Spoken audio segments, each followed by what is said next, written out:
છે। એક આ પરિસ્થિતિ સરકારની નીતિઓના કારણે ખેડૂત દિવસે દિવસે દેવાદાર થાય છે।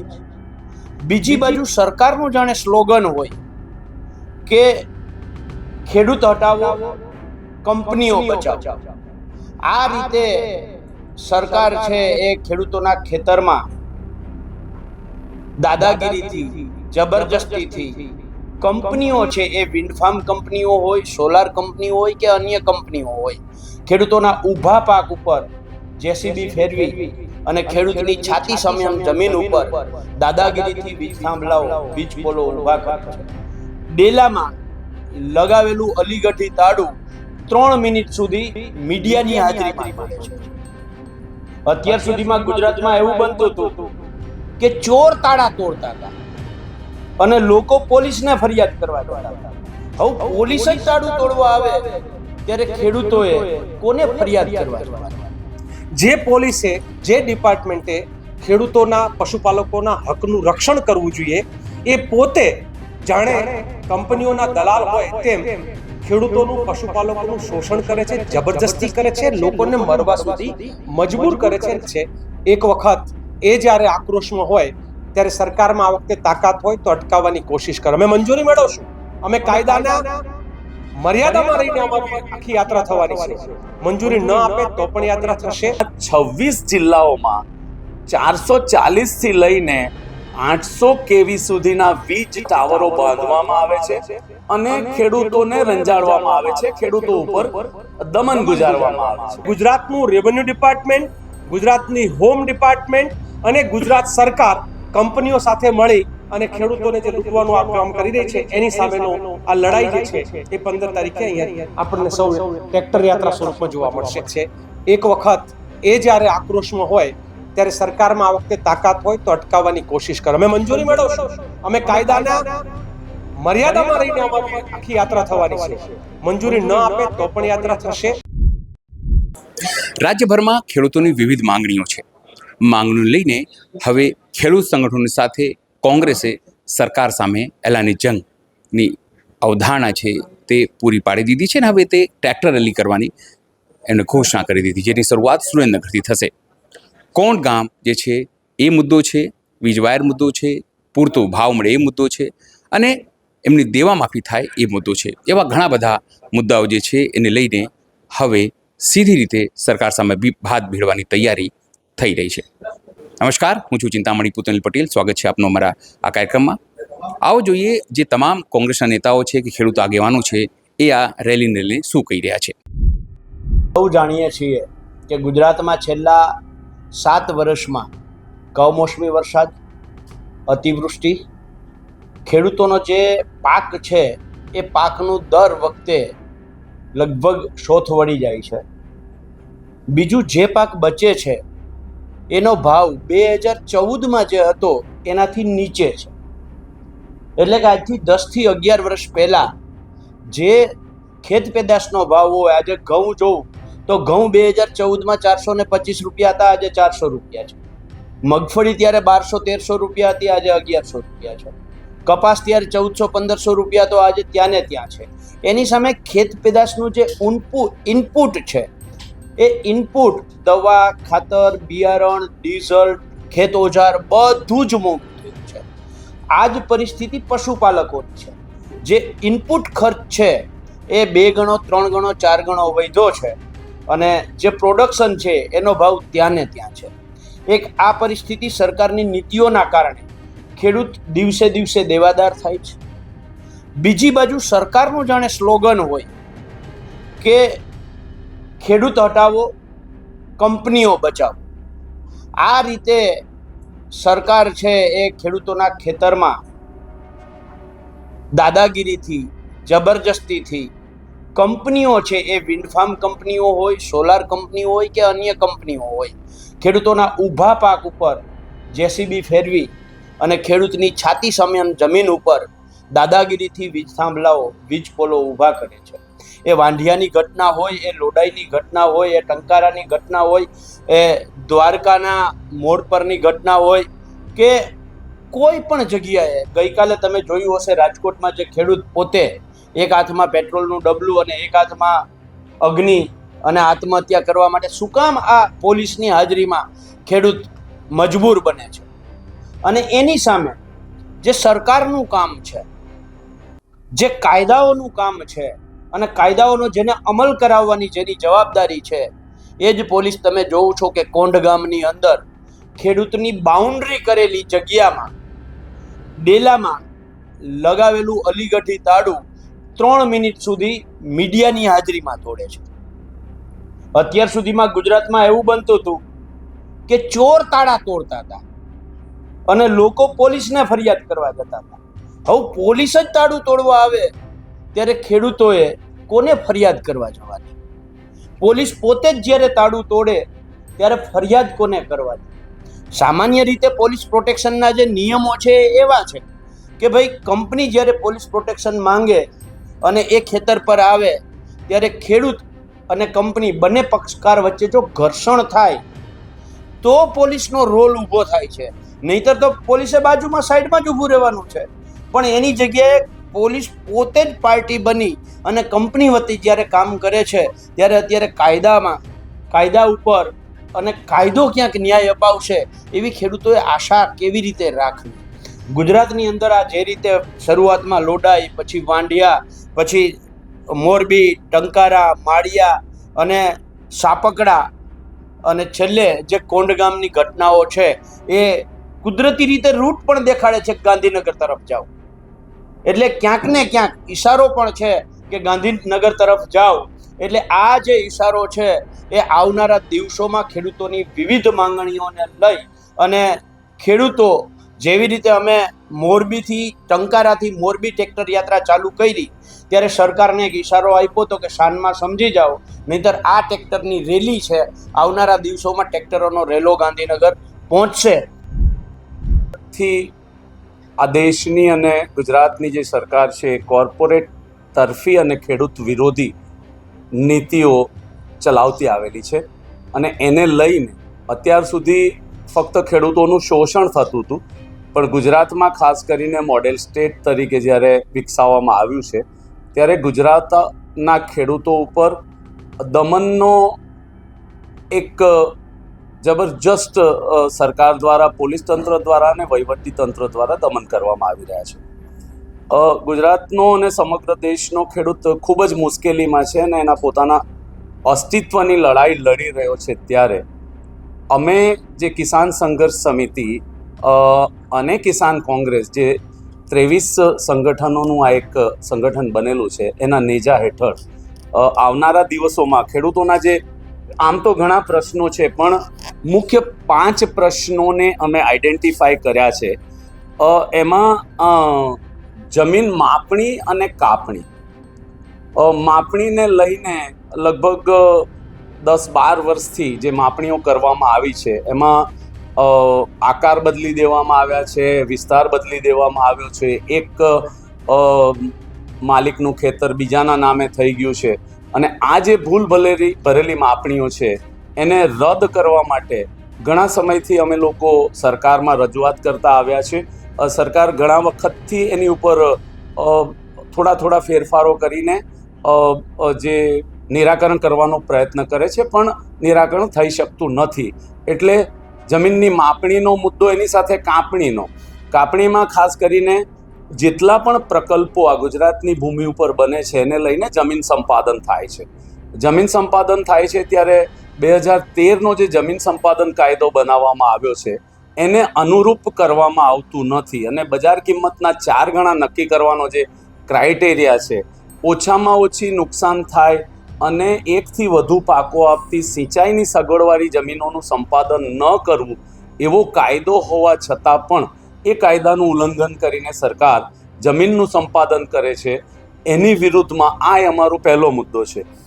બીજો મુદ્દો છે જે પણ અમે ઘણા સમયથી સમગ્ર દેશના ખેડૂતો આ બાબતે લડત કરતા આવ્યા છે કે ખેડૂતો અને પશુપાલકોના દેવા નાબૂદી થાય. રાજ્ય સરકાર, આ વિષય રાજ્ય સરકારનો પણ છે અને કેન્દ્ર સરકારનો પણ છે. એટલે બંને સરકારોને અમે આ વાત કહેવા માંગીએ છીએ કે જે રીતે રાજ્ય સરકારના પરવ્યુમાં જે વાત આવે છે એ રાજ્ય સરકાર એક એવી કોઈ નીતિ બનાવે અને અત્યાર સુધીના જે કંઈ ખેડૂતોના દેવા છે એ દેવા નાબૂદ કરવામાં આવે. આ અમારો બીજો મુદ્દો છે. ખેત ઉત્પાદન, ત્રીજો મુદ્દો છે અમારો ખેત ઉત્પાદન અને દૂધ પેદાશો. સ્વામિનાથન કમિટીનો રિપોર્ટ છે કે ભાઈ C2 + FL + 50% આ MSP નક્કી કરવાની થાય. અને અમારા રાષ્ટ્રીય કક્ષાના જે કંઈ ખેડૂત સંગઠનો છે આ વાતની માંગ લઈને MSPનો ગેરંટીવાળો કાયદો બનાવવામાં આવે એવી અમારી લગભગ ઘણા વખતથી માંગણી છે. એટલે આપના માધ્યમથી કેન્દ્ર સરકારને અને જ્યારે પણ રાજ્ય સરકાર દ્વારા કોઈ પણ પેદાશની મિનિમમ સપોર્ટ પ્રાઇસ નક્કી કરવામાં આવે ત્યારે C2 એટલે જે ઇનપુટ કોસ્ટ છે તે, ફેમિલી લેબર જે લાગ્યું છે તે, અને એની ઉપર 50% નફો ગણતરી કરીને MSP નક્કી કરવામાં આવે અને એની ગેરંટી આપવામાં આવે ને MSPની નીચે વેચાણ થાય તો એની ઉપર એવો કાયદો બનાવવામાં આવે કે જે ખરીદે છે એની ઉપર પોલીસ ફરિયાદ થઈ શકે એવો કાયદો બનાવવા માટે અમે કહીએ છીએ. એવી જ વાત દૂધ ઉત્પાદકો માટે છે. દૂધ ઉત્પાદકને એટલે એમાં બે વાપરનાર અને ઉત્પાદન કરનાર.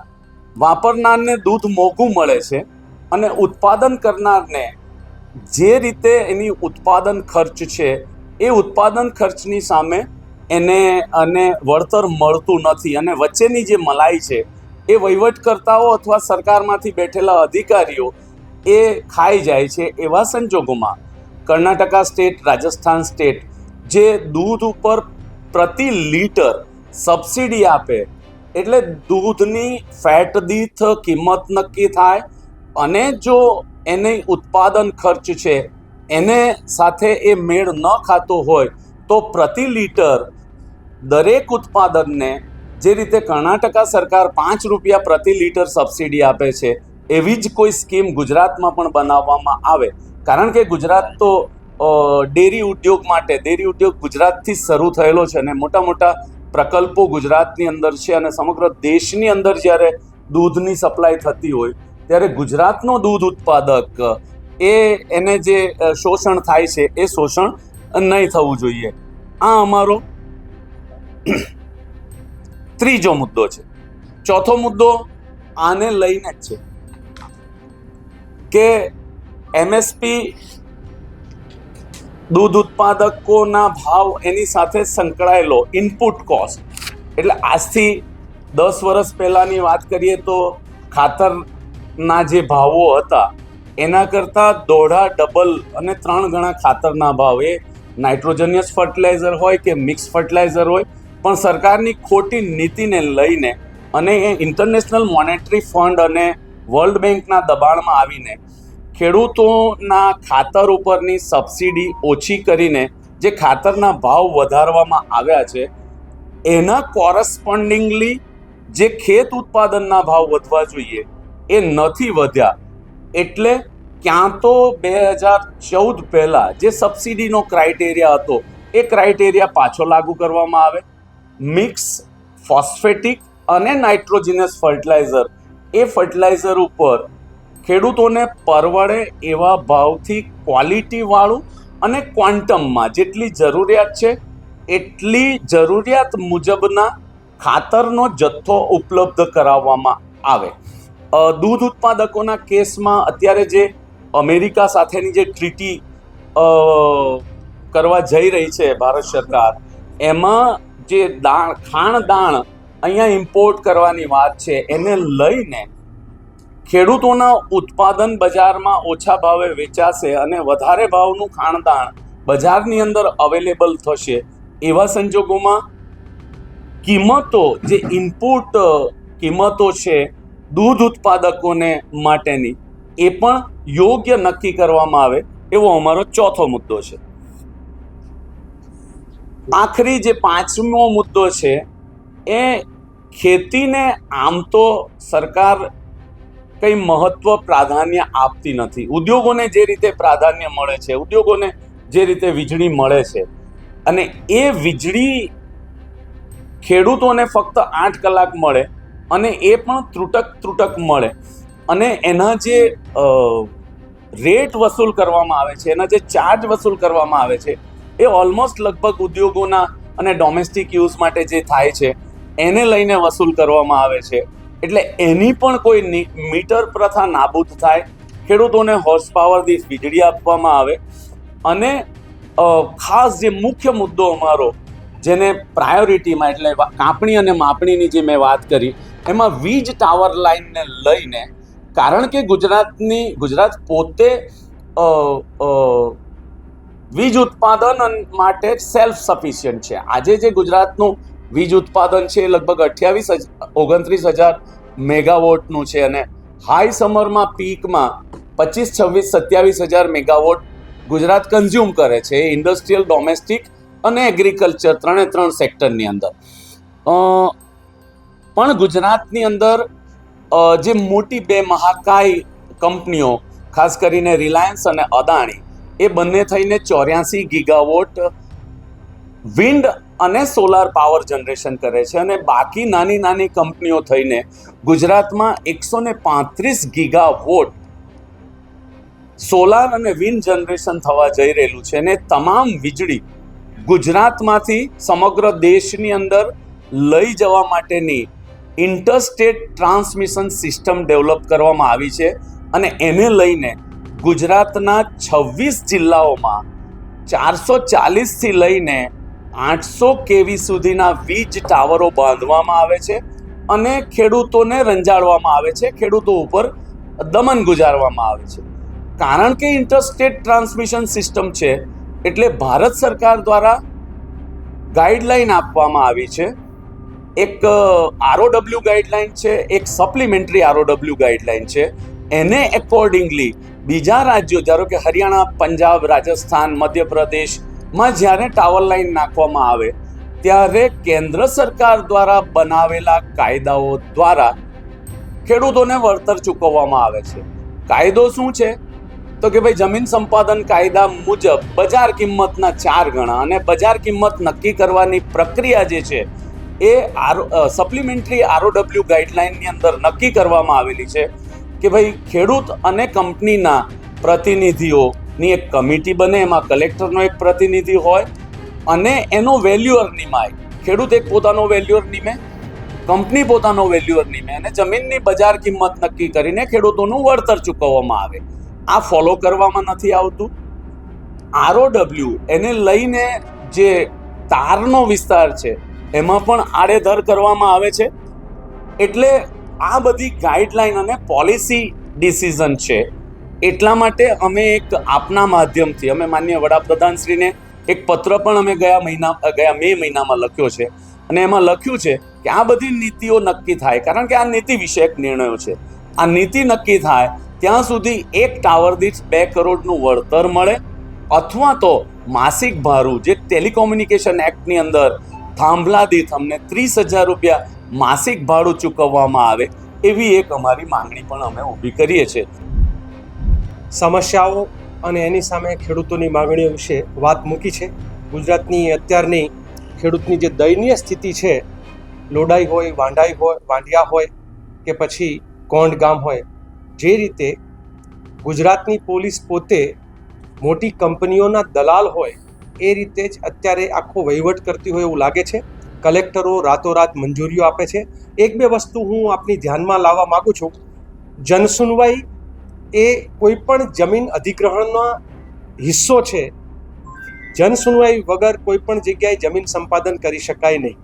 80% ખેડૂતો જ્યાં સુધી કન્સેન્ટ ના આપે ત્યાં સુધી કોઈ ગામમાં પ્રાઇવેટ કંપનીઓના થાંભલા કે કોઈ પણ પ્રકારનું સંપાદન થઈ શકે નહીં. સ્પેશિયલ જે છે ઇમ્પેક્ટ એસેસમેન્ટ એવો કાયદાની જોગવાઈ છે.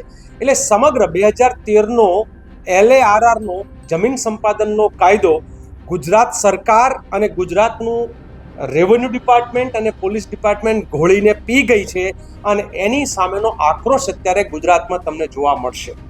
જે પોલીસે, જે ડિપાર્ટમેન્ટે ખેડૂતોના, પશુપાલકોના હકનું રક્ષણ કરવું જોઈએ એ પોતે જાણે કંપનીઓના દલાલ હોય તેમ ખેડૂતોનું, પશુપાલકોનું શોષણ કરે છે, જબરજસ્તી કરે છે, લોકોને મરવા સુધી મજબૂર કરે છે. એના આક્રોશના ભાગરૂપે આખું એક આયોજન થયું છે જેની વિગતે વાત થઈ છે.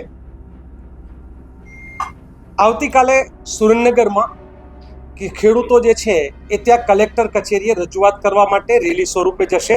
એટલે આવતીકાલે પહેલો કાર્યક્રમ આ પ્રક્રિયાના જ ભાગરૂપે સુરેન્દ્રનગરમાં છે. કાલે 10 વાગે ખેડૂતો છે એ સુરેન્દ્રનગર મળી રહ્યા છે. સાથે સાથે એવું પણ નક્કી થયું છે કે ગુજરાતમાં આ સરકાર હવે કદાચ બહેરી આંધળી બની છે. મૂંગી તો નથી, બોલે છે બહુ, પણ સાંભળવાનું ને જોવાનું એણે બંધ કર્યું છે. ત્યારે એના કાન સાંભળતા થાય એના માટે, એની આંખો ખુલે એના માટે ગુજરાતના ખેડૂતો હજારો ટ્રેક્ટર લઈ અને 15 જૂનના રોજ સવારે 10 વાગે અમદાવાદ શાંતિપુરા ચોકડી પહોંચશે. આ યાત્રા 8 દિશાઓમાંથી, આમ તો આપણે કહે ને 4 દિશાઓમાંથી, પણ 8 દિશાઓમાંથી, કારણ કે ઈશાન, અગ્નિ, નૈઋત્ય અને વાયવ્ય આ 4 ખૂણા હોય કે ઉત્તર, દક્ષિણ, પૂર્વ, પશ્ચિમ એમ 4 દિશા હોય, એમ 8 દિશાઓમાંથી ટ્રેક્ટર સ્વરૂપે એ વાવ થરાદ બાજુથી, બનાસકાંઠા બાજુથી, દાહોદ બાજુથી, અહીંયા અરવલ્લી સાઈડથી, સુરત બાજુથી, અમરેલી વિસ્તાર બાજુથી, પોરબંદર, દ્વારકાથી શરૂ કરી કચ્છથી અને સુરેન્દ્રનગર, મોરબી, રાજકોટ, અનેક જિલ્લાઓ, એક જિલ્લાઓ, મહેસાણા, પાટણ, આ બધા જ જિલ્લાઓના ખેડૂતો ધીમે ધીમે એકઠા થતા જશે અને અંદાજે 1111 ટ્રેક્ટર લઈ અને ગાંધીનગરમાં 15મી તારીખે 11 વાગે પ્રવેશ કરશે. આ ચેતવણીના ભાગરૂપે છે અને આ ચેતવણી સરકારને એ રીતે ટ્રેક્ટરના રેલી સ્વરૂપે આપશે કે આ અમારી ઝલક છે અને નહીં માનો તો એના પછીનો જે તબક્કો હશે એ આનાથી પણ વધારે આક્રમક હશે. અને આ આક્રમક તબક્કાઓમાં આવનાર સમયમાં કદાચ રસ્તા રોકાઓ આંદોલન પણ થઈ શકે, કદાચ આમરણ અનશન પણ થઈ શકે. એ ખેડૂત સમિતિ, કિસાન સંઘર્ષ સમિતિ અને કિસાન કોંગ્રેસના સાથીઓ ખેડૂતો સાથે વાટાઘાટ કરીને નક્કી કરશે. અમુક વિસ્તારમાંથી 12-13 તારીખે ટ્રેક્ટરો નીકળવાનું શરૂ થશે, અમુક જગ્યાએ જેવો ડિસ્ટન્સ એના પ્રમાણમાં, પણ ધીમે ધીમે ધીમે 15 તારીખે બરાબર 10 વાગે શાંતિપુરા ચોકડી ખાતે સમગ્ર ગુજરાતના ખેડૂતો આવશે. આ આખી ટ્રેક્ટર યાત્રા, એટલે ઘણા લોકો એવો સવાલ બી પૂછે કે એક બાજુ ડીઝલ મળતું નથી તો પછી આ ટ્રેક્ટર યાત્રા કેવી રીતે કરશે? અને વાત એ સાચી, પેટ્રોલ પંપોએ જઈને ઉભા રહીએ, પણ આમાં એવું છે કે આખી સિઝન ને જિંદગી બગડે એના કરતાં કદાચ થોડું ઘણું ડીઝલ બગડે તો અમને પોસાય એમ છે. જે રીતે મંત્રીઓ, સંત્રીઓ તાગડ ધીન્ના કરીને મોટા મોટા કાફલાઓ સાથે નીકળે છે, એના કરતાં ખેડૂત પોતાના જીવનના હક માટે થઈને આવી યાત્રા કાઢે ને એમાં થોડું ડીઝલ બળે તો જ કંઈ ચિંતા કરવાનું કોઈ કારણ નથી. વાયદો હતો આવક બમણી કરશે. એક વખત એ જ્યારે આક્રોશમાં હોય ત્યારે સરકારમાં આ વખતે તાકાત હોય તો અટકાવવાની કોશિશ કરે. અમે મંજૂરી મેળવશું, અમે કાયદાના મર્યાદામાં રહીને અમારી આખી યાત્રા થવાની છે. મંજૂરી ન આપે તો પણ યાત્રા થશે. વિસ્તાર કે જ્યાં બહુ જ મોટા પાયે ત્યાં વીજ લાઈનના સવાલો છે, ત્યાં 1-2 વસ્તુ મારે જે ઉમેરવી છે કે જ્યાં ખેડૂતોને ખબર નથી કે આ અમારી જમીન છે, એટલે ગામની જમીન ગામની, નહીં સરકારના બાપની, આ સમજણ જે હોવી જોઈએ એ ક્યાંક ક્યાંક નથી. તે ત્યાં એવું માની બેઠા છે કે પોલીસ તંત્ર, રેવન્યુ ડિપાર્ટમેન્ટ ધારે એને મંજૂરી આપે. તમને સૌથી ચોંકાવનારો ખુલાસો એ, જે મને લાગે કલેક્ટર જેલમાં પણ છે આજે સુરેન્દ્રનગરના, કે એમણે કોંડ ગામ, આખા ગુજરાતનું સૌથી મોટો રકબો ધરાવતું ગામ, જે સંપૂર્ણ પિયત 3 સિઝન લેતું ગામ, એ ગામની જમીનને કલેક્ટરે સંપૂર્ણ બિન પિયત બતાવી અને ખેડૂતોનું શોષણ કરવાનો અને વળતર વધારે ના ચૂકવવું પડે એવો કારસો કર્યો છે. એટલે ગુજરાતનું રેવન્યુ ડિપાર્ટમેન્ટ, ગુજરાતની હોમ ડિપાર્ટમેન્ટ અને ગુજરાત સરકાર કંપનીઓ સાથે મળી અને ખેડૂતોને જે લૂંટવાનું આ કામ કરી રહી છે એની સામેનો આ લડાઈ જે છે એ 15 તારીખે અહીંયા આપણને સૌ ટ્રેક્ટર યાત્રા સ્વરૂપમાં જોવા મળશે. સરકારે અગાઉ 2013માં ગુજરાતમાં એક ટ્રેક્ટર રેલી જોઈ છે. અમે આ વખતે સરકારને કહેશું અટકાવી તો જુઓ. ખેડૂતના દીકરા દીકરીઓને, પશુપાલકોના દીકરા દીકરીઓને કે જેના ઉપર દરેકનું ઘર ચાલે છે, એક વખત એ જ્યારે આક્રોશમાં હોય ત્યારે સરકારમાં આ વખતે તાકાત હોય તો અટકાવવાની કોશિશ કરે. અમે મંજૂરી મેળવશું, અમે કાયદાના મર્યાદામાં રહીને અમારી આખી યાત્રા થવાની છે. મંજૂરી ન આપે તો પણ યાત્રા થશે. અટકાવશે તો અમારી પાસે સરકારને ઘેરવા માટેનો એનાથી પણ ઉત્તમ તરીકો તૈયાર છે, જે તમને એ દિવસે જોવા મળશે.